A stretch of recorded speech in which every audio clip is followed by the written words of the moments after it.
To the woman who stayed by my side when I had nothing, to my beautiful and brilliant wife, Martine, happy 10th wedding anniversary, cheers. Iyon ang mga salitang binitawan ni Rogelio habang nakataas ang kanyang baso ng mamahaling alak, suot ang kanyang pinakamagandang ngiti sa harap ng daan-daang bisita sa aming mansion. Isang malakas na palakpakan ang guminig sa buong ballroom ng mga Villanueva.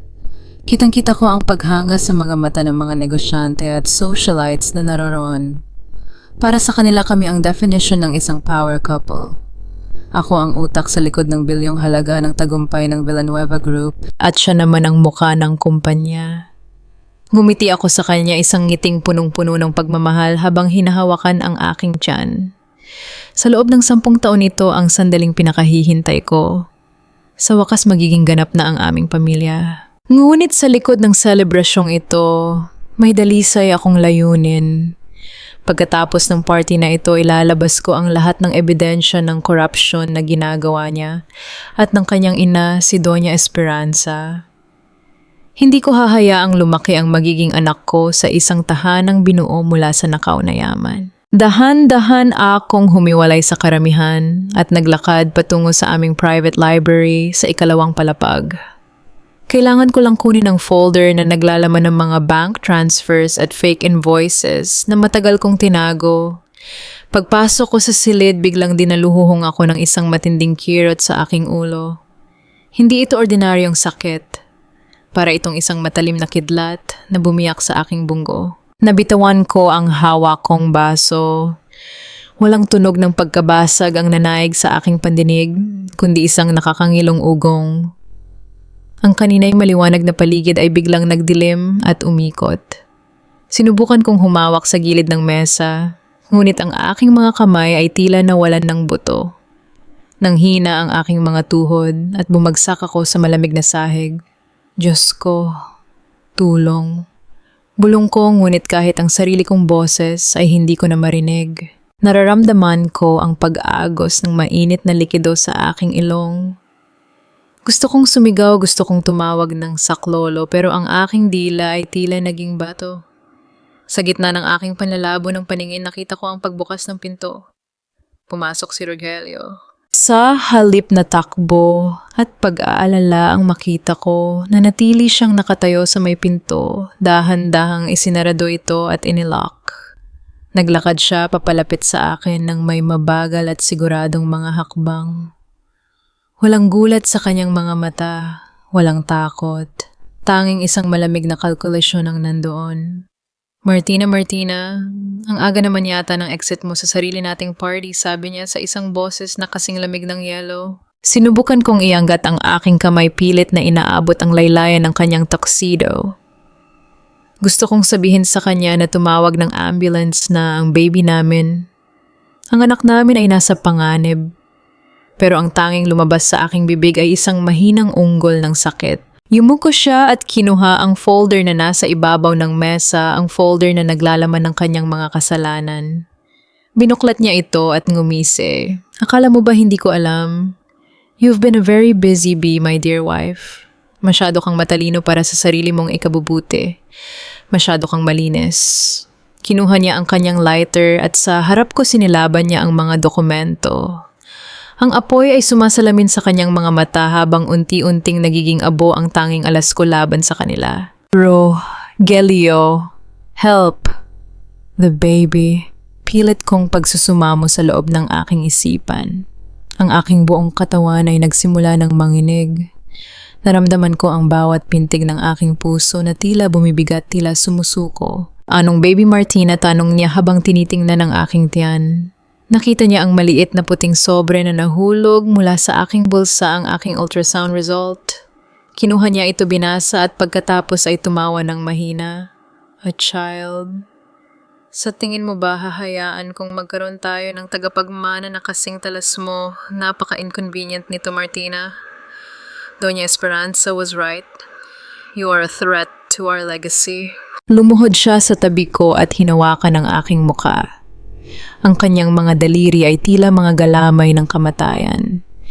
Alam mo bang ang tagal naming hinintay ang pagkakataong ito, ang mamatay ka sa isang natural na paraan. Stroke brain hemorrhage dahil sa stress ng trabaho, perfect timing Martina. Bukas ang buong bansa ay magluluksa para sa yumaong asawa ng isang Villanueva. At lahat ng perang sinasabi mong ninakaw ko, ipapasa ko ang lahat ng bintang sa iyo. Ikaw ang magiging mukha ng corruption. Habang ako ang biktima mong asawa, nararamdaman ko ang unti-unting pagkawala ng aking hininga. Ang bawat segundo ay tila isang taon ng paghihirap. Ang sakit sa aking ulo ay hindi na matantya pero mas masakit ang katotohanang ang lalaking minahal ko ng 10 taon ay hinahayaan akong mamatay sa kanyang harapan. Diyos ko, bakit? Bakit ang ganitong kawalang katarungan? Bakit ang aking anak biglang tumunog ang kanyang cellphone? Yes, Mama. No, don't worry. It's happening now. Just keep the guests entertained. Sabihin mo na hilo lang si Martina at nagpapahinga sa taas. I'll call the private doctor later. Kapag sigurado na tayong wala na siyang buhay, ibinaba niya ang telepono at tumayo. Tinalikuran niya ako na parang isang basura na iniwan sa gitna ng kalsada. Sa sandaling iyon, isang matinding galit ang sumiklab sa gitna ng aking panghihina. Kung mamamatay man ako ngayon, hindi ako aalis ng walang iniiwan na marka. Ginamit KO ang huling lakas na mayroon ako. Sa kabila ng panginginig ng aking kalamnan, sa kabila ng pagdidilim ng aking paningin, mabilis kong iniabot ang kanyang binte. Bago pa siya makahakbang palayo, ibinaon ko ang aking mga kuko sa kanyang balat. Kinalmot ko siya ng buong giting isang mahabang sugat na nagmula sa kanyang sakong hanggang sa kanyang binti hanggang sa bumaon ng aking mga kuko sa kanyang laman at kumapit ang kanyang dugo sa aking mga daliri. Argue which sigaw niya habang tinatadyakan ang aking kamay palayo. Bumagsak muli ang aking ulo sa sahig. Ngumiti ako sa gitna ng aking paghihingalo habang nakikita ang dugo niyang dumidikit sa aking mga kuko. Isang marka na hindi mabubura ng kahit anong pagsisinungaling niya. Naririnig ko ang malakas na tugtog ng party mula sa ibaba. Ang tawanan ng mga bisita, ang tunog ng mga basong nagtatama. Habang dito sa loob ng library, unti-unti nang nilalamon ng dilim ang aking malay. Ang huling nakita ko ay ang likod ni Rogelio habang lumalabas siya ng pinto. Iniwan akong mag-isa sa gitna ng sarili kong dugo. Patawad anak, patawad. Malamig. Sobrang lamig. Yun lamang ang nararamdaman ko habang dahan-dahang bumabalik ang aking malay, ngunit ang aking mga mata ay tila nakadikit at ayaw bumukas. Naririnig ko ang mabilis na pag-ikot ng mga gulong ng isang stretcher at ang nagmamadaling mga yabag ng sapatos sa sahig. May amoy ng gamot at antiseptic na humahapdi sa aking ilong. Severe intracranial hemorrhage. We need to prep the OR now. Stable and ang vitals niya.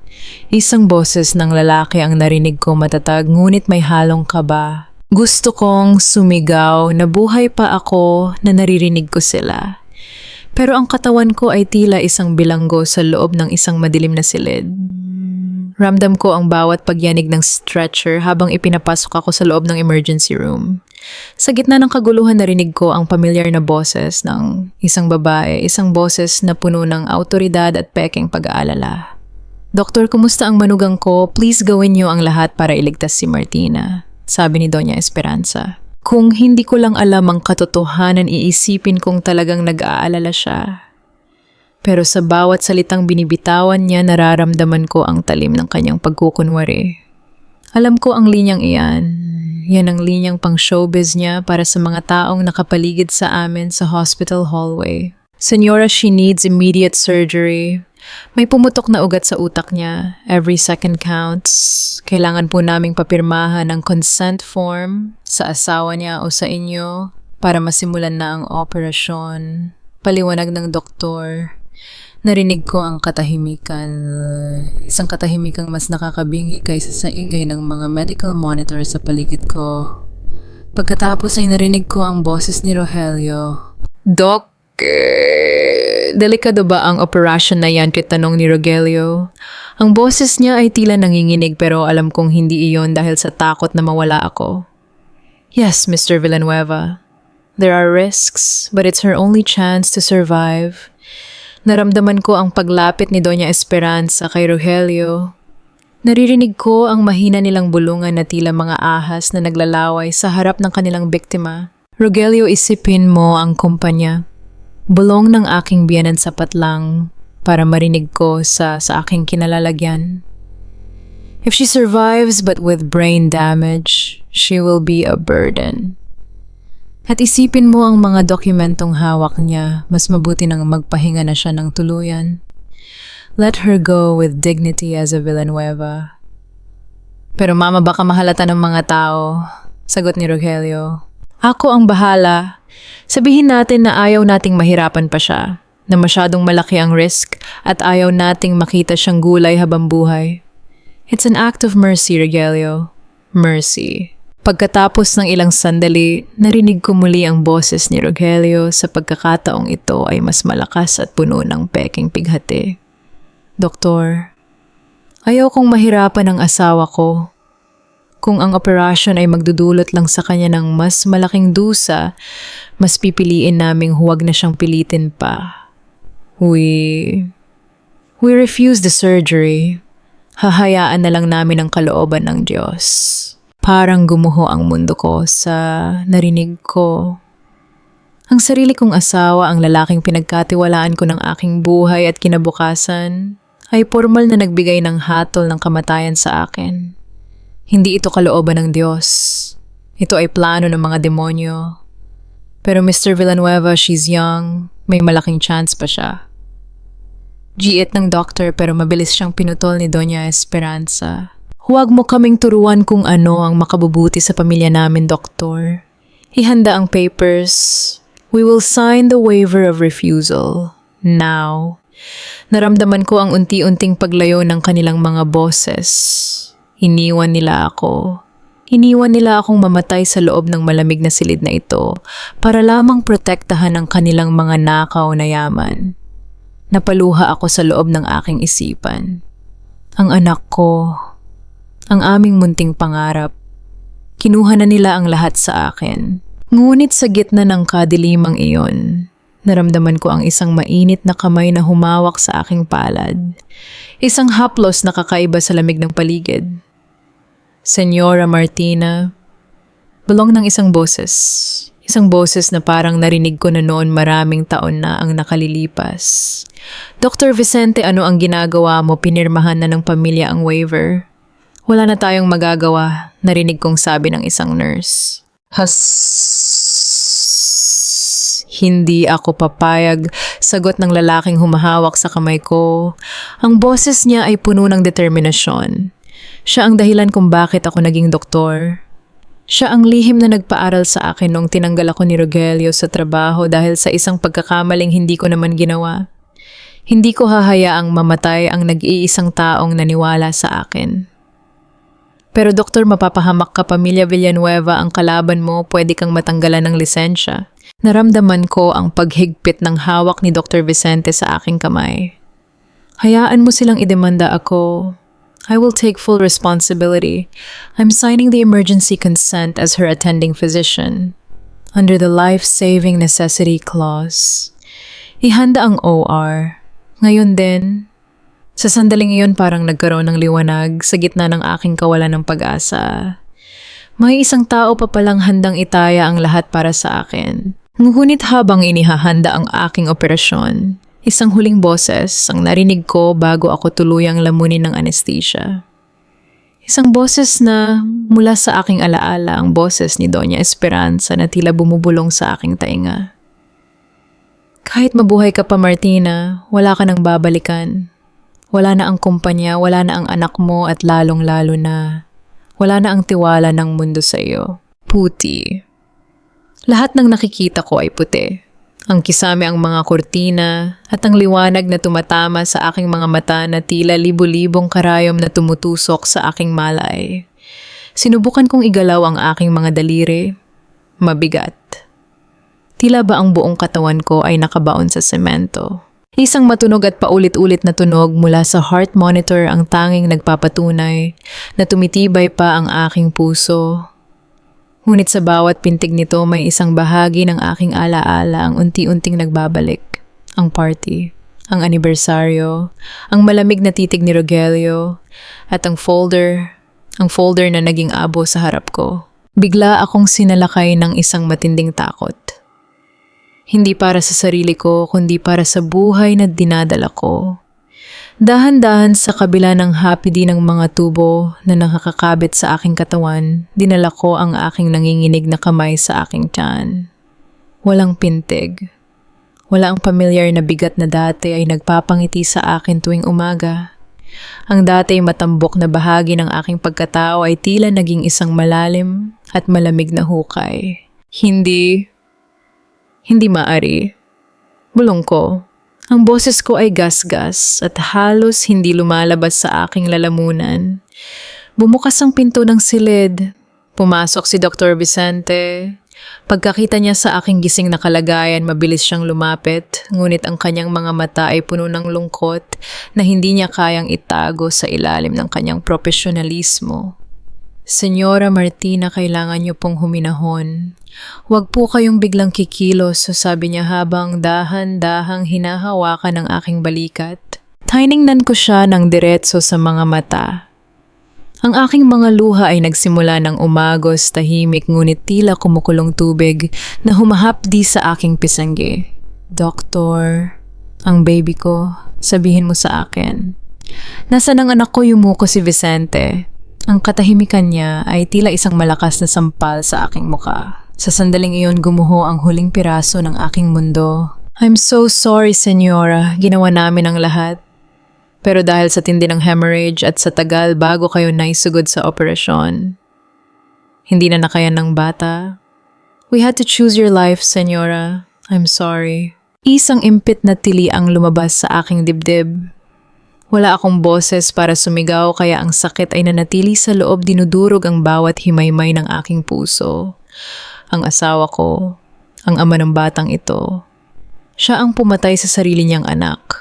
Ang kanyang pagpili na iwan ako sa silid na yon, ang kanyang pagtanggi sa operasyon. Bawat segundong pinalipas niya ay isang saksak sa buhay ng aming sanggol. Hindi ako pwedeng bumigay. Hindi ngayon. Nanatili akong nakahiga, ang aking mga kamao ay nakakuyom hanggang sa mabao ng aking mga kuko sa aking palad. Ang sakit ay ginawa akong galit. Ang bawat luhang pumapatak ay naging pangako ng pagbabayad. Dr. Vicente, tawag ko sa kanya, pilit kong pinatatag ang aking boses sa kabila ng panginginig. Bakit mo ako iniligtas? Alam mo ba ang kinalaban mo? Nang gumiti siya ng mapait. Maraming taon na ang nakalilipas, isang batang lalaki ang nawalan ng lahat dahil sa lupit ng pamilya Villanueva. Pero isang babaeng may gintong puso ang hindi tumalikod sa kanya. Pinag-aral niyo ako, senyora. Binigyan niyo ako ng pagkakataong mabuhay ng may dangal. Ngayon hayaan niyo namang ibalik ko ang utang na loob na iyon. Hindi ko hahayaang manalo sila. Bago pa ako makasagot, narinig namin ang tunog ng telebisyon na nakasabit sa tapat ng aking kama. Binuksan iyon ng isang nurse na kapapasok lang marahil para i-check ang aking IV drip. Ang balita ay tungkol sa akin. Nakita ko si Rogelio sa screen, suot ang isang itim na barong may hawak na panyo. At tila ba nagpupunas ng luha sa harap ng mga camera sa labas ng aming mansion. Masakit po para sa akin at sa aking ina. Si Doña Esperanza ang revelasyong ito, sabi ni Rogelio sa mga reporter. Hindi namin nakalain na ang asawa kong si Martina ang utak sa likod ng malaking nakaw na pera sa aming charity foundation. Siguro ay dahil sa bigat ng kanyang konsensya kaya siya inatake. Kasalukuyan siyang nasa koma at hinihiling ko ang inyong mga panalangin. Hindi lang para sa kanyang kalusugan kundi para sa kapatawaran ng kanyang kaluluwa. Napakapit ako ng mahigpit sa gilid ng kama, ang kapal ng mukha niya. Ginamit niya ang aking kalagayan para gawin akong kriminal sa harap ng buong bansa. Habang ako ay nakikipaglaban para sa aking buhay, busy siya sa paglilinis ng kanyang pangalan. Gamit ang putik na ipinahid niya sa akin. Nasaan ang gamit ko? Tanong ko kay Vicente. Ang bag ko, ang cellphone ko, wala po kaming nakuhang gamit niyo, senyora. Ang sabi ng pamilya niyo, naiwan ang lahat sa mansyon, sagot ng nurse. Nanlamig ang aking buong pagkatao. Sa loob ng aking cellphone ay nandoon ang mga backup records na hindi ko pa naililipat sa folder. Nandoon ang mga boses ni Rogelio at Doña Esperanza na nag-uusap tungkol sa money laundering. Bigla kong naisip si Luz Viminda, ang aking assistant. Ang babaeng itinuring kong parang sarili kong kapatid. Siya lang ang nakakaalam kung nasaan ang isa pang hidden phone na itinago ko sa loob ng library sa ilalim ng isang secret compartment sa aking desk. Kailangan kong makausap si Luz, sabi ko sa sarili ko. Ngunit parang tinusok ng karayom ang aking puso nang maalala ko ang huling sandali bago ako mawalan ng malay. May pumasok sa library bago si Rogelio. May isang taong nakakita sa akin na bumagsak pero hindi agad tumawag ng tulong. Isang taong may hawak ng susi ng library ko bukod sa akin, Luz Viminda. Hindi ko na kailangang magtanong pa. Ang katahimikan ng aking paligid ay nagbigay sa akin ng sagot. Ang taong pinagkatiwalaan ko ang siyang nagbukas ng pinto para pasukin ako ng kamatayan. Tumingin ako sa bintana ng hospital room. Ang langit ay madilim, nagbabadya ang isang malakas na bagyo. Katulad ng langit ang puso ko ay puno ng nagngangalit na unos. Wala na ang aking anak. Wala na ang aking dangal sa mata ng mundo. Wala na ang aking mga kaibigan. Vicente, tawag ko sa doctor. Huwag mong sasabihin sa kahit kanino nagising na ako. Para sa kanila hayaan mo silang maniwala na ako ay isang gulay na walang laban. Ano ang plano niyo, senyora? Tanong niya. Tumingin ako sa aking mga kamay na dati ay puro panulat at dokumento lang ang hawak. Ngayon ramdam ko ang tuyong dugo ni Rogelio sa ilalim ng aking mga kuko. Magsisimula na ang tunay na laro, Vicente. Akala nila ay tapos na ako, pero hindi nila alam. Ang Martina na minahal at pinagsilbihan nila ay namatay na kasabay ng aking anak. Ang Martina na kaharap mo ngayon ay ang kanilang magiging pinakamatinding bangunggot. Tahimik ang buong paligid, tanging ang ritmiko at nakakabagot na tunog ng ventilator ang pumupuno sa silid. Nakapikit ako, pinapanatili ang bawat paghinga na mabagal at mabigat, eksaktong gaya ng isang taong wala nang malay sa mundo. Ito ang tanging paraan para malaman ko kung sino pa ang mga ahas na nakapaligid sa akin. Narinig ko ang mahinang pagpihit ng door handle.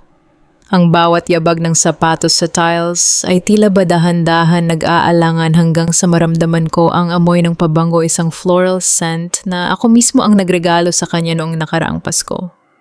Si Luz Viminda, ang aking kanang kamay, ang batang babaeng kinuha ko mula sa hirap sa probinsya at itinuring na parang tunay na kapatid. Naramdaman ko ang pag-upo niya sa silya sa tabi ng aking kama.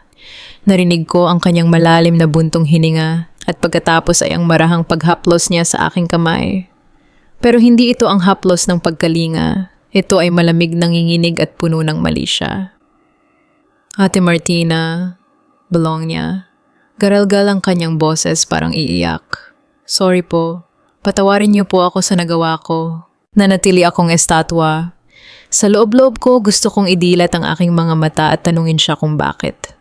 Bakit, Luz, sa lahat ng taong tinulungan ko, sa lahat ng sakripisyo ko para sa pamilya mo, bakit ikaw pa? Wala po akong choice, ate.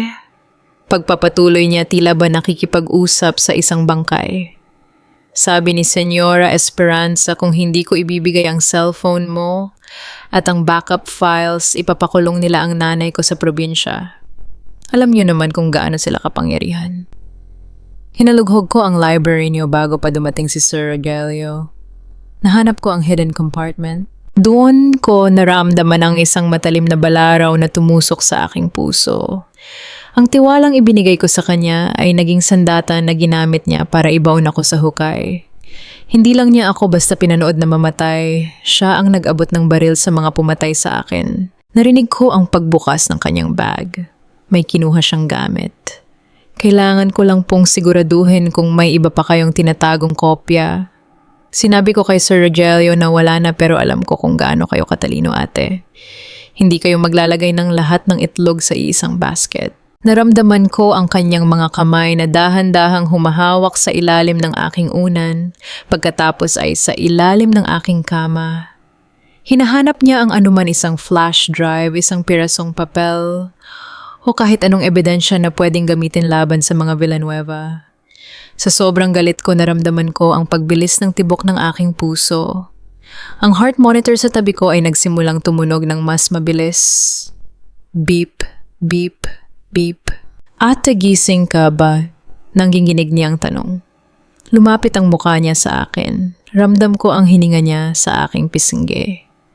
Ate Martina, kung naririnig mo ako, wag mo na po kaming pahirapan. Ibigay mo na sa akin kung nasaan ang iba pang ebidensya para matapos na ito. Para hindi na madamay ang pamilya ko. Gusto kong isigaw sa mukha niya na ang pamilya niya ay ligtas dahil sa pera ko. Na ang operasyon ng nanay niya sa puso ay ako ang nagbayad, pero pinigilan ko ang aking sarili. Kinagat ko ang loob ng aking pisngi hanggang sa malasahan ko ang dugo para lang mapigilan ang panginginig ng aking labi. Biglang tumunog ang cellphone ni Luz. Mabilis niyang sinagot ito. Hello, Sir Rogelio. Opo, nandito ako sa hospital. Wala siyang malay. Hindi pa rin gumagalaw. Opo, tiningnan ko na sa gamit niya dito, wala akong nahanap. Opo, nakahanda na ang press statement. Ako na po ang magpapatunay sa media na nakita ko mismo si Ate Martina na nagbubura ng files ng foundation bago siya inatake. Tumulo ang isang butil ng luha mula sa gilid ng aking nakapikit na mata. Hindi dahil sa takot, kundi dahil sa sobrang sakit ng pagtatridor. Ang taong pinagkatiwalaan kong magpapatunay ng aking katapatan, ang siya palang magiging pangunahing saksi para sirain ang aking dangal. Sige po, sir. Pupunta na ako sa opisina niyo para pirmahan ang affidavit. Salamat po sa bonus. Opo, hindi po ako magsasalita. Ibinaba ni Luz ang telepono. Tumayo siya at muling hinaplos ang buhok ko. Patawad, ate, pero kailangan kong mabuhay. Sa mundong ito ang mababait ang laging talo. At ikaw, masyado kang naging mabait. Narinig ko ang kanyang mga yabag papalayo, ang pagbukas at pagsara ng pinto. Nang masiguro kong wala na siya, dahan-dahan kong idinilat ang aking mga mata. Ang aking paningin ay malinaw na at ang galit sa aking dibdib ay naging isang malamig na determinasyon. Tiningnan ko ang aking kamay, ang kamay na dati ay nag-abot ng tulong kay Luz. Ngayon ang kamay na ito ay kukuha ng lahat ng ibinigay ko sa kanya. Pumasok si Dr. Vicente, mukhang nag-aalala dahil sa pagtaas ng aking heart rate sa monitor. Senyora, anong nangyari? Nakita kong lumabas ang assistant niyo. Tumingin ako kay Vicente, ang aking boses ay parang galing sa ilalim ng lupa. Vicente, may kailangan kang gawin para sa akin. Ngayon din. Ano po yun, senyora? Kailangan kong makaalis dito nang hindi nila nalalaman. Sabihin mo sa kanila na lumala ang kondisyon ko, na kailangan akong ilipat sa isang isolation ward or sa ibang facility para sa specialized care. Huwag mong hahayaan na kahit sino, lalo na si Luz Viminda o ang mga Villanueva ang makalapit muli sa akin. Pero saan kayo pupunta? Delikado pa ang lagay nyo. Anya, tumingin ako sa bintana kung saan tanaw ang naglalakihang gusali ng Makati, ang imperyong itinayo ko na ngayon ay pinapakialaman ng mga magnanakaw. Pupunta ako sa tanging lugar na hindi nila maiisip na pupuntahan ko. Sa lugar kung saan nagsimula ang lahat. Doon ko bubuoy ng hukbong tatalo sa kanila. Kinuha ko ang kamay ni Vicente. At Vicente, simulan mo na ring ihanda ang mga dokumento tungkol sa tunay na pagkatao mo. Sabi mo kinalaban ka nila noon. Ngayon gagamitin natin ang bawat dumi na mayroon sila para sunugin ang kanilang imperyo. Pero bago iyon, tumigil ako at ngumiti ng mapait. Kailangan muna nating iparamdam sa kanila na panalo na sila. Hayaan natin silang magsaya sa kanilang tagumpay dahil iyon na ang huling pagkakataon na makakangiti sila. Ang dating amoy ng mamahaling antiseptic at malalamig na aircon ng hospital ay napalitan ng amoy ng usok ng tricycle piniritong tuyo mula sa kalapit na sari-sari store at alimuam na mainit na kalsada. Narito ako ngayon sa isang maliit at siksik na kwarto sa dulo ng isang makipot na eskinita sa Barangay San Roque. Ito ang lugar kung saan ako lumaki bago ko nakilala si Rogelio. Ito ang lugar na matagal ko nang kinalimutan. Ngunit ito rin ang tanging lugar na magtatago sa akin mula sa mga taong gustong tumapos sa aking buhay. Napatingin ako sa salamin na may lamat sa dingding. Maputla ang aking mukha, tuyo ang mga labi, at may benda pa rin ang aking ulo. Hindi ko na halos makilala ang babaeng nasa harap ko. Nasaan na ang Martina na laging naka-designer suits at may hawak na bilyong-pisong kontrata? Ang natira na lang ay isang anino, isang sugatang ibon na naghahanap ng lakas para muling lumipad. Senyora, inumin niyo muna itong gamot niyo, sabi ni Vicente habang iniaabot ang isang basong tubig. Nalalayan niya akong umupo sa lumang katre. Kahit pagod at puyat mula sa shift niya sa hospital, hindi niya ako pinabayaan. Siya ang gumawa ng paraan para mailabas ako sa hospital nang walang nakakakita. Ginamit niya ang isang lumang service van at pinalabas na ililipat ako sa isang probinsya para sa home care. Salamat, Vicente. At pakiusap, huwag mo na akong tawaging senyora. Wala na ang mansion, wala na ang kumpanya. Martina na lang, sabi ko bago ininom ang gamot. Ang bawat paglunok ay parang pagtanggap sa bagong katotohanan ng buhay ko. Kahit anong mangyari para sa akin, ikaw pa rin ang taong nagligtas sa kinabukasan ko, sagot niya ng may seryosong tingin. Pero kailangan nating mag-ingat. Kanina may mga lalaking nagtatanong-tanong sa hospital. Mukhang hindi sila naniniwala sa kwentong inilipat ka sa malayo. Inutusan sila ni Doña Esperanza na hanapin ang bangkay mo. Isang mapait na ngiti ang kumawala sa aking mga labi. Hindi sila titigil hanggat hindi nila nakikitang nakabaon na ako sa lupa. Dahil hanggat humihinga ako, alam nilang may banta sa kanilang maruming kaharian. Tumayo si Vicente at kinuha ang kanyang bag. May inilabas siyang isang lumang envelope na kulay dilaw na sa kalumaan. Ang kanyang mga kamay ay bahagyang nanginginig. Habang nag-aayos ako ng mga gamit ko para sa paglipat ko ng schedule, may nahanap ako sa mga lumang sulat ng nanay ko, panimula niya. Martina, noong tinanggal ako ni Rogelio sa trabaho noon, akala ko ay dahil lang sa mali kong diagnosis sa isang pasyente. Pero mali ako. Tinanggal niya ako dahil natuklasan niya ang lihim na matagal nang ibinaon ng nanay ko. Ibinigay niya sa akin ang isang larawan. Isang kupas na litrato ng isang magandang babae na may kargang sanggol. At sa tabi nila ay isang lalaking pamilyar ang mukha, si Don Teodoro Villanueva, ang ama ni Rogelio. Anak ako ni Don Teodoro Martina Bulong ni Vicente. Ang boses niya ay puno ng poot at sakit. Ako ang bunga ng pagkakamali na gustong burahin ng mga Villanueva. Noong nalaman niyo ni Rogelio, hinarang niya ang lahat ng oportunidad ko. Gusto niya akong maghirap, gusto niya akong mawala sa landas nila para hindi ko mahingi ang parte ko sa mana. Nanlaki ang aking mga mata. Ibig sabihin ang lalaking nagligtas sa akin ay ang mismong kapatid sa labas ng aking asawa. Isang twist ng tadhana na tila ba isinulat ng langit para bigyan ako ng kakampi na may parehong kaaway. May karapatan ka sa Villanueva Group, Vicente, sabi ko habang unti-unting nabubuo ang isang plano sa aking isipan. Hindi ka lang basta doktor. Ikaw ang susi para gumuho ang pundasyon ng pamilyang iyon. Wala akong pakialam sa pera nila, Martina. Ang gusto ko lang ay hustisya para sa nanay ko na namatay sa hirap habang sila ay nagpapakasasa sa yaman, sagot niya. Gagamitin natin ang galit mo, Vicente.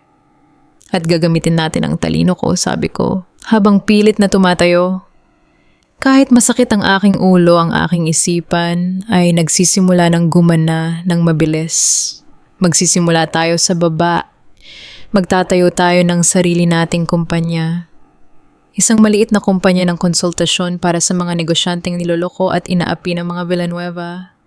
Hihilahin natin ang mga kliyente nila ng paisa-isa hanggang sa wala nang matira sa kanila kundi ang kanilang pangalan. Biglang may kumatok ng malakas sa pintuan. 3 beses na mabilis at malakas.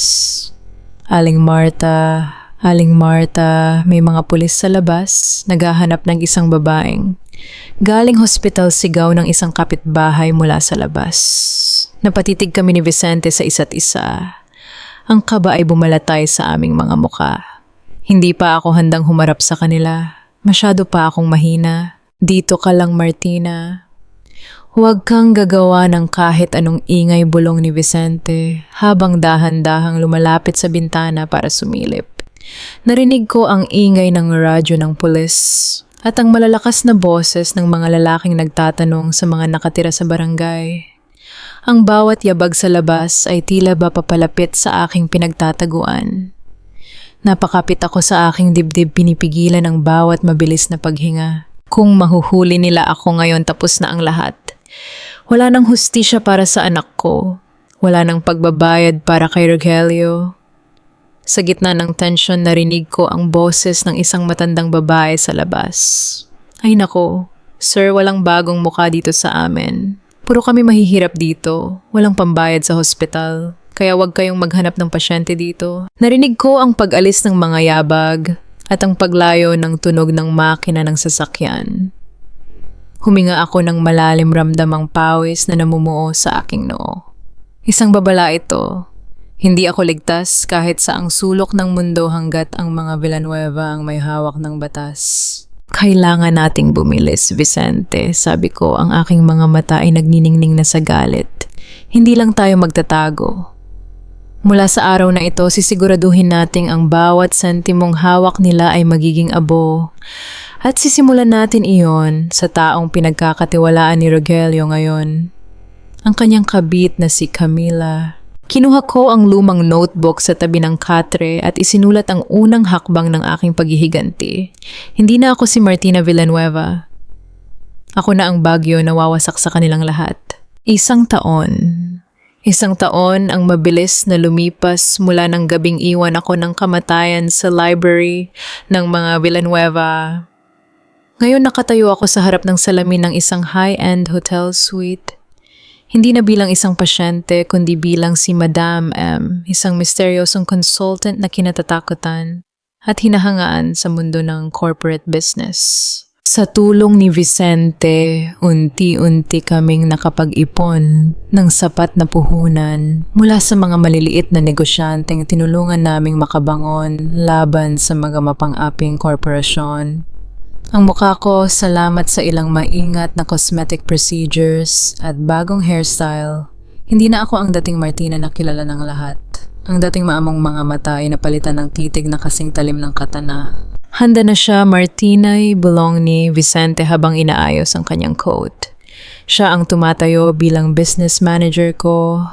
Nasa private lounge na si Camila. Akala niya ay makikipagkita siya sa isang investor na magliligtas sa bumabagsak niyang fashion boutique. Salamat, Vicente. Panahon na para ipakita sa kanya ang totoong kulay ng lalaking kinakasama niya. Sagot ko habang isinusuot ang aking itim na belo. Pagpasok ko sa lounge, nakita ko si Camila. Maganda bata at elegante, isang perpektong tropeo para sa isang lalaking mahilig sa panlabas na anyo, gaya ni Rogelio. Ngunit sa likod ng kanyang mamahaling makeup, nakikita ko ang pagod at kaba. Alam ko ang balita, ginagamit na ni Rogelio ang pera ni Camila para takpan ang mga butas sa Villanueva Group.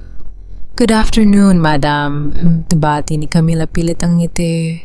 Salamat sa pagkakataong ito. I really need this investment. Umupo ako sa tapat niya at dahan-dahang inalis ang aking belo. Nanlaki ang kanyang mga mata. Nabitawan niya ang kanyang hawak na tinidor at dahan-dahang namutla ang kanyang pisngi. Ikaw. Pero, sabi ni Rogelio, patay ka na. Nanginginig niyang sabi. Akma siyang tatayo para tumakas, pero mabilis siyang pinigilan ng mahinahon kong boses. Maupo ka, Camila. Hindi ako multo. Ako ang buhay na ebidensya ng kung anong klaseng halimaw ang kinakasama mo gabi-gabi. Sabi ko habang inilalapag sa mesa ang isang makapal na folder. Anong kailangan mo sa akin? Wala akong kinalaman sa nangyari sa'yo. Sigaw niya pero ang boses niya ay basag. Talaga ba? Wala kang kinalaman habang tinatanggap mo ang mga alahas na binili niya gamit ang perang ninakaw niya sa charity foundation ko. Wala kang kinalaman habang natutulog ka sa kama na ako ang bumili. Ngumiti ako ng mapait. Pero hindi ako narito para makipag-away sa iyo tungkol sa isang lalaking walang kwenta. Narito ako para iligtas ka. Ibinukas ko ang folder. Nandun ang mga dokumentong nagpapatunay na unti-unti nang inililipat ni Rogelio ang lahat ng utang ng Villanueva Group sa ilalim ng pangalan ni Camila. Ang butik niya, ang condominium niya, pati ang mga accounts niya, lahat iyon ay magsisilbing panakip butas kapag tuluyan ng gumuho ang kumpanya. Plano niyang gawin sa iyo ang ginawa niya sa akin, Camila, paliwanag ko. Gagawa siya ng scandal kung saan ikaw ang lalabas na mastermind ng corruption. At dahil ikaw ang mistress, ang publiko ay madaling maniniwala. Magiging biktima ka muli ng isang Villanueva. Napahawak si Camila sa kanyang ulo. Tumulo ang kanyang mga luha. Pero ang sumunod niyang sinabi ay ang twist na hindi ko inaasahan. Akala mo ba mahal ko siya? Tanong niya habang tumatawa ng mapait sa gitna ng pag-iyak. Martina, hindi ko mamahalin ang lalaking pumatay sa pangarap ng pamilya ko. Napatitig ako sa kanya. Anong ibig mong sabihin? Ang tatay ko, si Roberto Ong. Siya ang may-ari ng textile factory na sinira ng pamilya Villanueva 20 taon na ang nakalilipas para makuha ang lupa namin sa Cavite. Nagpakamatay ang tatay ko dahil sa kahihiyan at utang. Simula noon isinumpa ko na kukunin ko ang lahat sa kanila. Tiningnan niya ako ng diretso sa mga mata. May apoy sa kanyang paningin na katulad ng sa akin. Lahat ng pera na ibinibigay niya sa akin, unti-unti kong inililipat sa isang offshore account. I was waiting for the right time to burn him down. Pero kailangan ko ng access sa main server ng Villanueva Group para makuha ang huling piraso ng ebidensya. Natahimik ang buong lounge. 2 babae na parehong sinira ng iisang pamilya. Isang asawa na pinagtaksilan at isang anak na naghahanap ng hustisya para sa kanyang ama. Ang tadhana ay sadyang mapaglaro. Ibig sabihin handa kang makipagtulungan sa akin, tanong ko. Inabot ni Camila ang aking kamay. Ang kanyang haplos ay hindi na nanginginig. Kahit anong mangyari, Martina, I want to see Rogelio and Doña Esperanza rotting in jail. Kahit mawala pa ang lahat sa akin, basta makita ko lang silang nagmamakaawa sa kalsada. Gumiti ako, isang ngiting puno ng pag-asa at panganib. Kung ganoon Camila, simulan na natin ang palabas. Hayaan nating isipin ni Rogelio na kontrolado niya ang lahat. Hayaan nating magpakalasing siya sa kapangyarihan. Habang dahan-dahan nating hinihila ang lupang kinatatayuan niya. Bago ako umalis, iniabot ko sa kanya ang isang maliit na device. Yan ang susi sa main server. Ginamit ko ang biometric data ni Rogelio na nakuha ko sa hospital bago ako nawala. Gamitin mo yan para kopyahin ang lahat ng files ng kanilang money laundering operations. Paano ka, Martina, saan ka pupunta? Tanong ni Camila. Tumingin ako sa malayo sa direksyon ng mansyong dati kong tinawag na tahanan. Pupunta ako sa lugar kung saan hindi nila ako inaasahan. Sa darating na anibersaryo ng Villanueva Group, babalik ang multo ng nakaraan para maningil.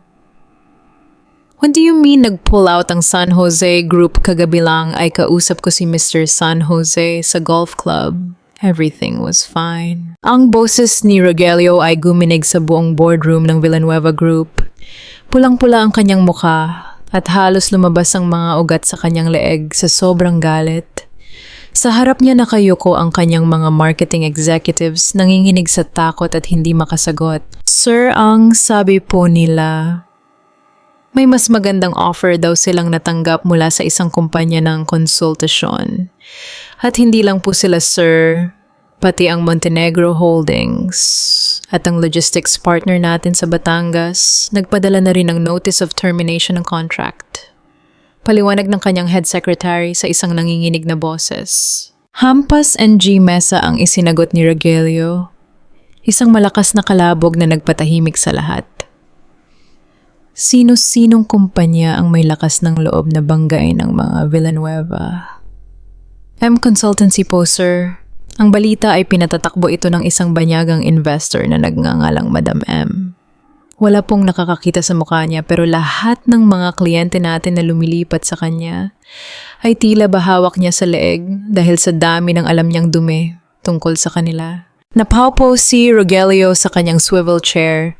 Ramdam ko ang kanyang kaba kahit wala ako sa silid na iyon. Salamat sa hidden microphone na itinanim ni Camila sa ilalim ng kanyang mesa, naririnig ko ang bawat paghinga niya, ang bawat pagmura niya sa hangin. Narito ako sa aking opisina malayo sa kanila habang dahan-dahang humihigop ng tsa. Sa tabi ko ay si Vicente seryosong nakikinig sa usapan sa monitor. Nagsisimula na silang mag-panic Martina. Bulong ni Vicente. Ang stock price ng Villanueva Group ay bumagsak na ng 10% simula kaninang umaga. Yan pa lang ang simula, Vicente. Gusto kong maramdaman ni Rogelio ang pakiramdam ng mawalan ng kontrol. Ang pakiramdam na ang bawat pader na itinayo mo ay unti-unting naglalaglagan sa paligid mo. Sagot ko. Maya-maya pa narinig namin ang pagbukas ng pinto sa kabilang linya. Isang gas na yabag ng sapatos, si Doña Esperanza. Rogelio, ano itong naririnig ko? Bakit nagkakagulo sa ibaba? Ang mga reporters ay nag-uumpisa ng mag-abang sa labas, sigaw ng matandang babae. Mama, may nanggugulo sa atin. Isang Madam M. Hindi ko alam kung sino siya pero alam niya ang tungkol sa mga offshore accounts natin sa Singapore. Yun ang ginagamit niyang panakot sa mga investors para iwan tayo. Natahimik si Doña Esperanza. Pagkatapos ay narinig ko ang kanyang malamig na boses. Siguraduhin mong hindi ito konektado sa babaeng iyon, Rogelio. Sigurado ka bang patay na si Martina, siniguro mo bang wala ng bakas? Mama, 1 taon na hindi siya mabubuhay sa hemorrhage na iyon nang walang tulong. At kung nabubuhay man siya, bakit ngayon lang siya babalik? Huwag mo akong paraningin, Mama. Gumiti ako ng mapait, kahit sila hindi mapakali. Ang multo ng kanilang nakaraan ay unti-unti nang kumakatok sa kanilang mga pintuan. Eksaktong 3:00 ng hapon, isang delivery rider ang pumasok sa lobby ng Villanueva Group. May dala siyang isang eleganteng itim na kahon na may nakataling puting ribbon. Sabi ng rider galing daw ito sa isang lihim na admirer ni Sir Rogelio. Dahil sa tension, pinabuksan ito ni Rogelio sa kanyang security detail. Nang masiguro nilang walang bomba, dinala ang kahon sa opisina niya. Dahan-dahang binuksan ni Rogelio ang kahon. Sa loob nakahiga ang isang itim na isang rosas na tila ba sinawsaw sa tinta ng pighati. Pero hindi lang iyon ang nandoon. Nakalubog ang rosas sa isang tumpok ng mga pira-pirasong papel. Nang pagdugtong-dugtongin iyon ni Rogelio, unti-unting nabuo ang isang imahe. Ang imahe ng isang ultrasound, ang imahe ng aming anak na kinuha niya sa akin. At sa likod ng papel may nakasulat na isang mensahe gamit ang pulang tinta na mukhang sariwang dugo. The blood on your hands never dries, Rogelio. Happy anniversary from the grave. Isang malakas na sigaw ng takot ang narinig ko mula sa monitor. Narinig ko ang pagbagsak ng mga gamit sa mesa ni Rogelio. Mama, look at this. Hysterical na sigaw ni Rogelio. Siya ito. Alam kong siya ito. Martina is back. She's back to kill us. Tumahimik ka, Rogelio, pinapanood tayo ng mga tao. Saway ni Doña Esperanza, pero kahit ang boses niya ay nanginginig na rin. Huwag kang magpapadala sa pananakot na ito. Baka isa lang ito sa mga kaaway natin sa negosyo na gustong sirain ang focus mo. Hindi mama ang ultrasound na ito. Kami lang ang nakakaalam nito. Paano ito napunta sa Madam M na yon? Pinatay ko ang monitor. Sapat na ang narinig ko para sa araw na ito. Ang binhi ng takot ay naitanim na. Ngayon hahayaan ko itong lumaki hanggang sa mabulok sila sa loob ng sarili nilang paranoia. Tumingin ako kay Vicente. Vicente, ihanda mo A&G susunod na hakbang. Bukas ilalabas na natin ang balita tungkol sa Peking Foundation Funds. Gusto kong bago matapos ang linggong ito, ang pangalang Villanueva ay maging kasing dumi ng putik sa kalsada. Inabot ni Vicente ang aking kamay, ang kanyang titig ay puno ng suporta. Huwag kang mag-alala, Martina. Malapit na nating makuha ang hustisyang matagal nating hinintay. Lumingon ako sa bintana. Ang ulan ay nagsimulang pumatak ng malakas, tila ba nakikiramay sa bigat ng aking nararamdaman. Ang bawat patak ay paalala ng bawat luhang ibinuhos ko sa loob ng isang taon. Rogelio Doña Esperanza, akala niyo ba ay tapos na ang Black Rose na yan ay patikim pa lang? Ang tunay na bangunggot ay hindi pa nagsisimula. Madilim at amoy alikabok ang lumang opisina ni Don Teodoro sa loob ng mansion. Ito ang silid na matagal nang ipinagbawal buksan ni Doña Esperanza simula nang mamatay ang matanda. Gamit ang flashlight ng aming mga cellphone, dahan-dahang tinahak namin ni Vicente ang bawat sulok ng silid na tila ba isang libingan ng mga sekretong pilit ibinaon sa limot. Sigurado ka ba na nandito iyon, Martina Bulong ni Vicente? Ramdam ko ang panginginig ng kanyang boses. Hindi ito dahil sa takot, kundi dahil sa bigat ng katotohanang malalaman niya tungkol sa kanyang pagkatao. Dito ay tinatago ng matandang Villanueva ang lahat ng mahahalagang dokumento na ayaw niyang malaman ni Esperanza. Alam ko ang password ng kanyang secret vault dahil ako ang nag-ayos ng kanyang mga huling papeles bago siya namatay. Sagot ko habang lumalapit sa isang malaking painting ng mga kabukiran sa gitna ng pader. Sa likod ng painting ay nandoon ang isang steel vault. Narinig ang mahinang tunog ng mga mekanismo habang dahan-dahan kong inilalagay ang kombinasyon ng mga numero, ang petsa ng kaarawan ng tanging babaeng tunay na minahal ni Don Teodoro. At hindi iyon si Doña Esperanza. Nang bumukas ang pinto ng vault, isang tumpok ng mga dilaw na papel ang bumungad sa amin. Sa pinakailalim na hanap ko ang isang asul na folder na may tatak ng isang sikat na law firm. Heto na yon, Vicente. Ang huling testamento ni Don Teodoro, sabi ko habang binubuklat ang mga pahina. Habang binabasa namin ang nilalaman, tila ba huminto ang pag-ikot ng mundo. Hindi lang pala basta mana ang iniwan ng matanda. Nakasaad doon na 40% ng Villanueva Group ay automatikong mapupunta sa kanyang panganay na anak sa labas na si Vicente Alvarez sa oras na mapatunayan na ang kasalukuyang pamunuan si Rogelio ay nasangkot sa anumang ilegal na aktibidad. Ibig sabihin, alam ng tatay mo na hindi mapagkakatiwalaan si Rogelio Bulongko. Ginamit kanya bilang isang insurance policy para hindi tuluyang mabulok ang imperyong itinayo niya. Napahawak si Vicente sa mesa, tila ba hihimatayin. All this time, akala ko ay wala akong halaga sa kanya. Akala ko ay isa lang akong pagkakamaling gusto nilang itago. Ngunit bago pa kami makahinga ng maluwag, biglang bumukas ang lahat ng ilaw sa silid. Ang nakakasilaw na liwanag ay nagpulas ng aming paningin. Napakagandang reunion, hindi ba? Isang boses na puno ng puot at autoridad ang guminig sa buong silid. Sa may pinto nakatayo si Doña Esperanza. Suot niya ang kanyang mamahaling perlas, pero ang kanyang muka ay tila ba maskara ng isang demonyo. At sa kanyang kanang kamay, hawak niya ang isang maliit na silver na baril, direktang nakatutok sa aking dibdib. Senyora Esperanza, bulong ni Vicente habang humaharang sa harap ko. Huwag kang makialam, bastardo, sigaw ng matanda. Dapat ay matagal na kitang ipinaligpit kasama ng nanay mong katulong.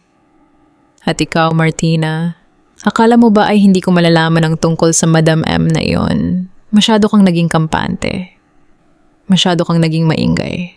Tumawa ako ng mapait kahit ramdam ko ang lamig ng pawis sa aking likuran. Bakit, Esperanza, natatakot ka ba na malaman ng mundo na ang lahat ng yaman niyo ay nakatayo sa isang kasinungalingan?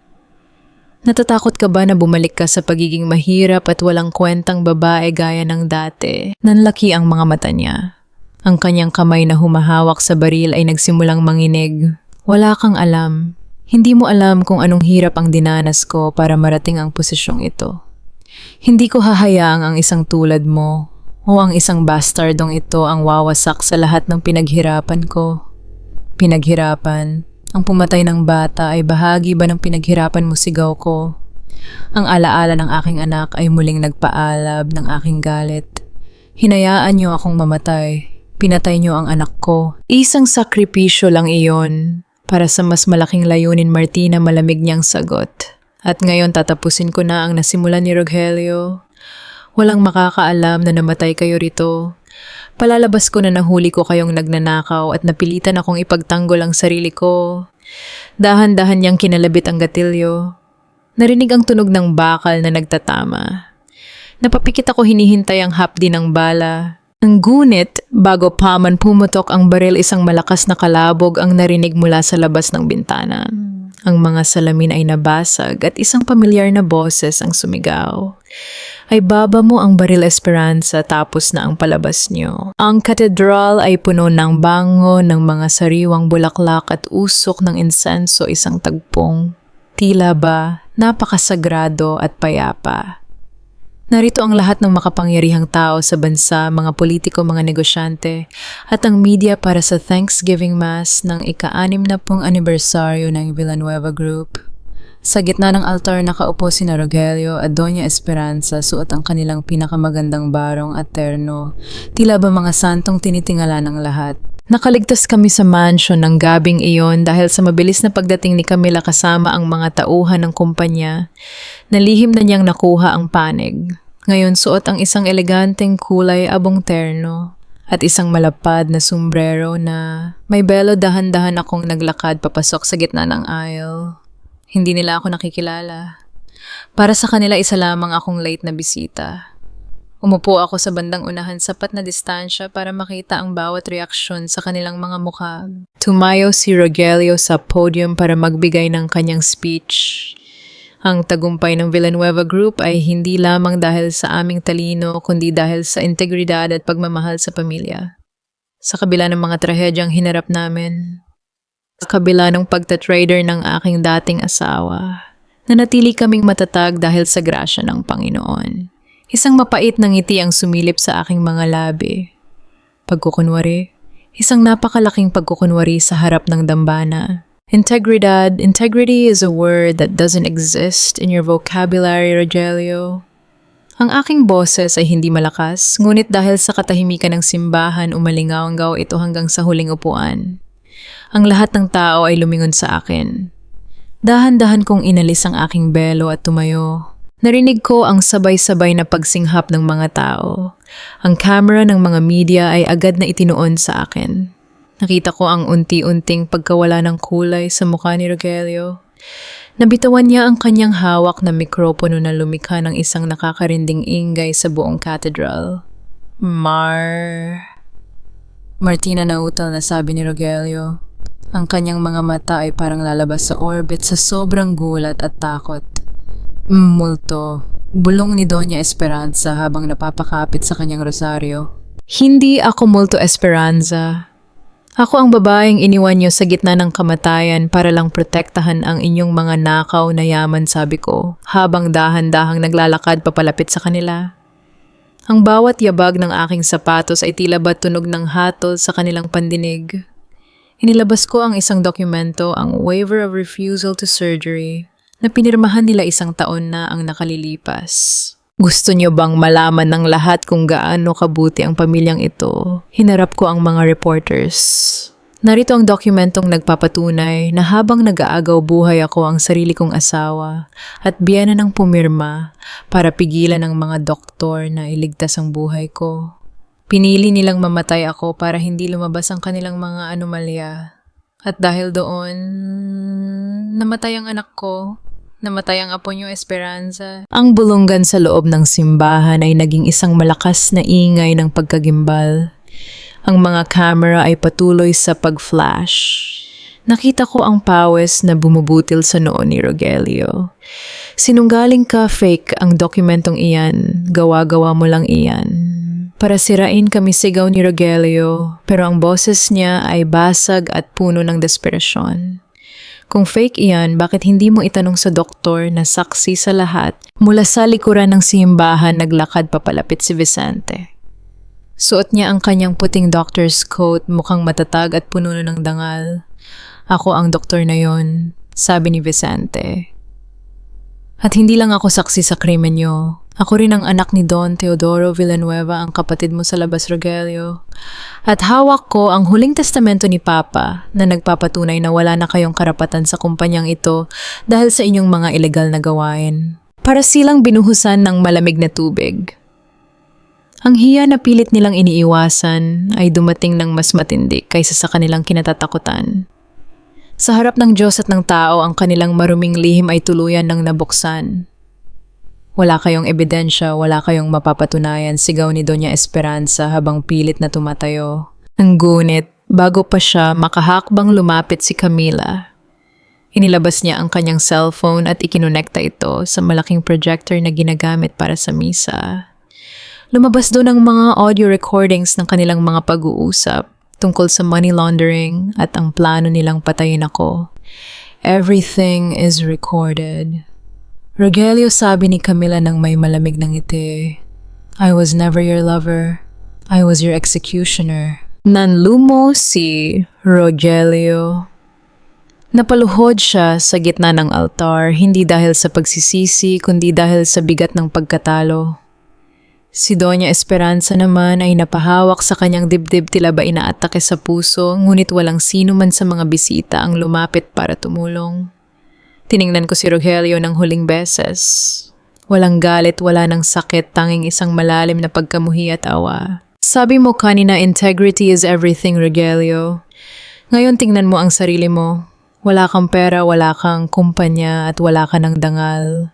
You are nothing but a murderer in an expensive suit. Dahan-dahan akong tumalikod at naglakad palabas ng simbahan. Ang hangin sa labas ay tila ba mas masarap lang happen. Sa unang pagkakataon sa loob ng isang taon, naramdaman ko ang tunay na kalayaan. Ngunit bago ako makarating sa aking sasakyan, narinig ko ang mabilis na yabag ni Vicente sa likuran ko. Martina, sandali, tawag niya. Lumingon ako. Tapos na, Vicente. Nakuha na natin ang gusto natin. Hindi pa, Martina, aniya habang hinihingal. Nakatakas si Rogelio sa likod ng simbahan. At ang sabi ng mga tauhan ko, kinuha niya ang baril ng isa sa mga guards. Martina, wala na siyang mawawala. Delikado siya. Eksaktong. Pagkatapos niyang sabihin niyon, narinig namin ang tunog ng mabilis na takbo ng gulong ng isang sasakyan na papalapit sa amin. Isang itim na SUV ang humarurot patungo sa aming kinaroroonan. Ang tunog ay humahahararot na makina ng SUV ay parang unggal ng isang sugat ang hayop na naghahanap ng mabibiktima. Hawak ni Vicente ang aking kamay, hinihila ako patungo sa kanyang sasakyan, habang ang mga tao sa labas ng cathedral ay nagkakagulo. Sa loob ng itim na SUV na yon, nakita ko ang mukha ni Rogelio, isang mukha na hindi ko na makilala. Wala na ang kintab ng kanyang kapangyarihan. Tanging ang nanlilisik na mga mata ng isang taong wala nang takot mamatay ang natira. Sakay, Martina, bilis, sigaw ni Vicente habang pinapaandar ang makina. Kumaripas kami ng takbo, ngunit hindi kami tinantanan ni Rogelio. Ramdam ko ang bawat pag-alog ng sasakyan habang pilit kaming binabangga ng SUV sa likuran. Ang bawat kalabog ng bakal sa bakal ay nagpapabilis ng tibok ng aking puso, ngunit sa halip na takot, isang malamig na katahimikan ang bumalot sa akin. Rogelio, tama na, wala ka nang mapupuntahan. Sigaw ko sa hangin kahit alam kong hindi niya ako naririnig sa gitna ng ingay ng kalsada. Biglang tumunog ang dashboard speaker ng sasakyan ni Rogelio, isang bagay na hindi niya inaasahan. Ikinonekta ni Camila ang tawag sa Bluetooth system na SUV ni Rogelio mula sa isang remote location. Narinig namin ang lahat dahil naka-conference call din kami ni Vicente. Rogelio, honey, bakit ka nagmamadali? Ang boses ni Camila ay malambing, ngunit nakakangilo parang boses ng isang sirena na nag-aanyaya sa kamatayan. Camila, nasaan ka? Tulungan mo ako, ihanda mo ang private jet, alis tayo ng bansa. Sigaw ni Rogelio habang pilit na kinokontrol ang manibela. Narinig namin ang isang mahinang tawa mula sa kabilang linya. Private jet, Rogelio, wala ka nang pambili kahit ng ticket sa bus. Tingnan mo ang bank accounts mo. Go on, check it while you still can. Kahit mabilis ang takbo, nakita ko sa side mirror ang pag-abot ni Rogelio sa kanyang tablet sa passenger seat. Ilang sandali lang, isang sigaw ng pighati ang namutawi sa kanyang mga labi, isang sigaw na mas masakit pa sa sugat ng bala. Zero. Bakit zero, Camila? Anong ginawa mo? Ibinabalik ko lang ang kinuha mo sa pamilya ko, Rogelio. At ang natitira ipinangalan ko na kay Martina bilang pambayad sa lahat ng paghihirap na idinulot mo sa kanya. You are officially bankrupt, Rogelio. You have nothing. Not even the clothes on your back dahil pag-aari na rin ng bangko ang mansyon nyo sa loob ng susunod na 1 oras. You traitor, papatayin kita, papatayin ko kayong lahat. Sa gitna NG kanyang pagwawala, hindi napansin ni Rogelio ang kurbada ng kalsada sa harap. Ang SUV ay nagsimulang gumewang. Nakita ko ang panginginig ng kanyang mga kamay sa manibela, isang panginginig na familiar sa akin. Ito ang panginginig na naramdaman ko sa library noong gabing inatake ako. Martina, ang ulo ko. Narinig naming bulong ni Rogelio sa speaker. Ang karma ay hindi laging dumarating sa anyo ng bala. Minsan ito ay dumarating sa anyo ng sarili nating katawan na sumusuko sa ilalim ng bigat ng ating mga kasalanan. Ang matinding stress, ang galit, at ang pagkawala ng lahat ng kanyang pinaghirapan ay nagdulot ng isang matinding pressure sa kanyang utak. Nakita ko ang SUV na biglang lumiko patungo sa isang konkretong barrier. Walang tunog ng preno, walang pagtatangkang umiwas. Isang malakas na tunog ng pagtama ng bakal sa semento ang umalingaw-ngaw sa buong paligid. Ang usok ay nagsimulang lumabas mula sa wasak na hood ng sasakyan. Rogelio, sigaw ko. Huminto kami ni Vicente at mabilis na tumakbo patungo sa wasak na SUV. Doon nakita ko si Rogelio nakasandal sa pumutok na airbag. Ang kalahati ng kanyang muka ay tila ba nakalaylay, ang kanyang mga mata ay dilat, ngunit hindi na makakita ng maayos. Sinubukan niyang itaas ang kanyang kamay. Ang kamay na may hawak na baril, ngunit bumagsak lamang ito sa kanyang hita. Tuloy, tulungan mo ako. Anggol niya. Ang kanyang boses ay garalgal eksaktong gaya ng boses ko sa hospital room nung pinabayaan niya ako. Tumingin ako sa kanya hindi nang may galit, kundi nang may malalim na kalungkutan para sa taong naging biktima ng sarili niyang kasakiman. Nandito na ang ambulance, Rogelio, sabi ni Vicente habang sinusuri ang kanyang pulso. Pero sa tingin ko, huli na para iligtas ang imperyong binuo mo. Kinuha ko ang baril mula sa kanyang nanginginig na kamay at inilayo ito. Tumingin ako sa kanyang mga mata na ngayon ay puno na ng luha ng pagsisisi. Sabi ni Doña Esperanza, ang mamatay ay isang sakripisyo para sa legacy bulong ko sa kanyang tainga. Pero ang mabuhay ng walang dangal, walang pera at walang pamilya. Iyan ang tunay na parusa, Rogelio. Hahayaan kitang mabuhay para makita mo ang bawat piraso ng Villanueva Group na maging bahagi ng aking foundation. Hahayaan kitang mabuhay para maramdaman mo ang bawat segundong kinuha mo sa akin at sa anak natin. Dumating ang mga pulis at ambulance. Habang isinasakay si Rogelio sa stretcher, nakita ko si Doña Esperanza na pinuposasan sa hindi kalayuan galing sa simbahan. Ang kanyang mga perlas ay nagkalat sa sahig, ang kanyang terno ay punit-punit, isang reyna na nawalan ng corona. Humilig ako sa balikat ni Vicente. Ang ulan ay nagsimulang pumatak, tila ba nililinis ang dumi ng nakaraan sa kalsadang ito. Tapos na ba talaga, Martina? Tanong ni Vicente. Hindi pa, Vicente. Ngayon pa lang magsisimula ang tunay na buhay. Ang buhay na tayo ang sumusulat ng sarili nating kwento. 3 buwan ang mabilis na lumipas. Ang amoy ng antiseptic sa hospital ay familiar pa rin. Ngunit sa pagkakataong ito, hindi na ako ang nakahiga sa puting kama. Nakatayo ako sa tapat ng bintana ng isang private suite sa hospital na pinapatakbo na ngayon ni Vicente. Sa likuran ko narinig ko ang mahinang tunog ng mga medical equipment. Lumingon ako at tiningnan ang lalaking nakahiga doon. Si Rogelio. Ang dati makapangyarihan at mayabang na si Rogelio Villanueva ay isa na ngayong anino ng nakaraan. Dahil sa tindi ng stroke na naranasan niya noong gabi ng aksidente na nanatili siyang paralisado. Ang tanging nagagalaw niya ay ang kanyang mga matang punong-puno ng takot, pagsisisi at bighati. Dahan-dahan akong lumapit sa kanya. Inilapag ko ang isang folder sa kanyang bedside table. Ito ang final decree ng annulment natin, Rogelio, sabi ko sa isang mahinahong boses. Wala na ang galit sa aking dibdib, tanging isang malalim na kapayapaan na lamang. Pirmado na ito ng korte. I'm officially a Del Rosario again.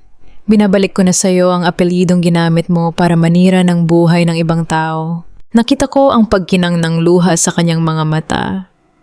Sinubukan niyang ibuka ang kanyang bibig, pero tanging isang mahinang unggol lamang ang lumabas. Huwag kang mag-alala tungkol sa medical bills mo, pagpapatuloy ko habang inaayos ang kanyang kumot. Babayaran ko ang lahat hanggang sa huling sentimo. Hindi dahil mahal pa kita, kundi dahil gusto kong ipakita sa'yo na hindi ako naging halimaw na katulad mo. I'm doing this to honor the memory of the child we lost. Ang batang hindi mo man lang binigyan ng pagkakataong mabuhay. Huminga ako ng malalim at tumingin sa bintana. Si Doña Esperanza naman ay nahatulan na ng 10 taong pagkabilanggo. Ang balita ko, wala ni isa sa mga dating kaibigan niyo ang dumadalaw sa kanya. Ang hiya na kinatatakutan niya ngayon iyon ang tanging kasama niya sa loob ng selda. Kinuha ko ang aking bag at nagsimulang maglakad papalabas. Goodbye, Rogelio. Hahayaan kitang mabuhay sa loob ng bilangguan ng sarili mong katawan. Hahayaan kitang makita mula sa television kung paano ko gagawing isang institution ng pagtulong ang kumpanyang sinira niyo. Paglabas ko ng silid, naghihintay sa akin si Vicente. May hawak siyang 2 tasa ng kape at isang matamis ng ngiti. Handa ka na, tanong niya. Handa na, Vicente, sagot ko. Ngayong araw ang ribbon cutting ng Martina Vicente Medical Scholarship Foundation. Gamit ang perang na-recover ni Camila mula sa mga offshore accounts, nagtayo kami ng isang foundation na magpapaaral sa mga matatalinong estudyante mula sa mga mahihirap na barangay, mga batang tulad ni Vicente noon, na nanggangarap maging doktor pero walang pondo. Habang naglalakad kami sa hallway, hindi ko mapigilang mapaisip sa naging takbo ng buhay ko.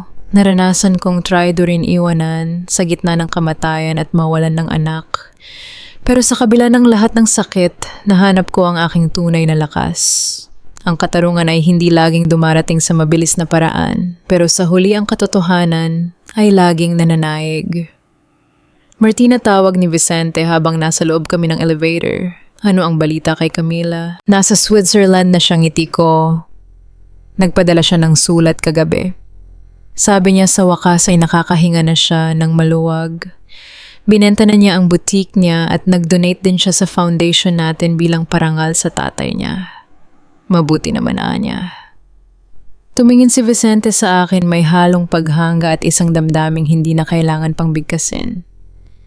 And you... Are you happy now? Huminga ako ng malalim at tumingin sa asul na langit sa labas ng gusali. Hindi lang happy, Vicente. I am at peace. And that is more than enough. Pagdating namin sa main lobby, sinalubong kami ng palakpakan ng mga bagong scholar. Nakita ko ang kislap ng pag-asa sa kanilang mga mata. Sa sandaling iyon, naramdaman ko ang haplos ng aking anak sa aking puso. Ang kanyang buhay ay hindi nawala ng walang kapuluhan. Ang kanyang alaala ay mabubuhay sa bawat batang matutulungan ng foundation na ito. Ang tagumpay ay hindi nasusukat sa dami ng pera o taas ng posisyon. Nasusukat ito sa dami ng buhay na iyong nabago at sa dangal na nagawa mong panindigan sa kabila ng mga pagsubok. Lumingon ako kay Vicente at hinawakan ang kanyang kamay. Ang aming kwento ay hindi pa tapos. Ngunit sa pagkakataong ito, hindi na ito kwento ng paghihiganti, ito na ang kwento ng aming bagong simula. Isang simula na binuo mula sa abo ng nakaraan na patibay ng katarungan at gagabayan ng pag-ibig na walang hinihintay na kapalit. Sa huling sandali ng ating kwento, nakita natin kung paano nagbago ang ihip ng tadhana para kay Martina. Ang katahimikan sa loob ng hospital room ni Rogelio ay hindi lang tanda ng kanyang pagkatalo, kundi tanda rin ng pagtatapos ng isang masakit na kabanata sa buhay ng ating bida. Ang bawat luhang pumatak ay naging ulan, naghugas sa dumi ng nakaraan, at ang bawat sakit ay naging pundasyon ng isang mas maliwanag na bukas. Magamahal kong tagapakinig, maraming salamat sa inyong matiyagang pagsama sa akin sa mahaba at madamdaming paglalakbay na ito. Habang isinusulat ko ang huling bahagi ng kwento ni Martina, hindi ko mapigilang maluha nang maalala ang eksena sa chapter 2. kung saan ang sariling asawa ni Martina ang nagkait sa kanya ng pagkakataong mabuhay. Ang sakit ng pagtatrider na iyon ay isang bagay na marami sa atin ang nakakaranas sa totoong buhay. Ang kwentong ito ay kinuha sa inspirasyon ng mga totoong karanasan ng ilan nating mga kababayan na dumaan sa matitinding pagsubok ng pamilya at katarungan. Pinatunayan ni Martina na ang pagpapatawad ay hindi nangangahulugan ng pagkalimot kundi ang pagpili na huwag nang maging bilanggo ng galit. Ang kanyang foundation ay parang isang bagong usbong na halaman sa gitna ng semento, isang patunay na may buhay pa matapos ang matinding unos. Kayo Magaka audiobook, ano ang inyong naging reaction sa desisyon ni Martina? Natulungan pa rin si Rogelio sa huli. Kung kayo ang nasa kalagayan niya, magagawa niyo rin ba ang ganoong klaseng kabutihan? O mas pipiliin niyo bang iwanan na lang siya sa kanyang kapalaran? Sana ay nag-enjoy kayo at may natutunan sa ating kwento ngayong araw. Nasaan man kayo ngayon sa gitna ng traffic sa EDSA nagluluto para sa inyong pamilya o nagpapahinga matapos ang isang mahabang araw, sana ay manatiling matatag ang inyong puso. Huwag nating kalimutang mag-like, mag-share at mag-comment ng inyong mga saloobin dahil bawat kwento nyo ay mahalaga sa amin. Hanggang sa muli nating pagkikita sa susunod na madamdaming kwento ng buhay. Ingat po kayong lahat at pagpalain tayo ng may kapal. Tua de Truyen ang hostisya sa likod ng bituin. Ang kwentong ito ay isinulat base sa karanasan ni Martina, 38 taong gulang mula sa Makati City na ipinadala sa ating programa upang magsilbing inspirasyon na ang kabutihan ay mananatiling pinakamabisang sandata laban sa kasamaan.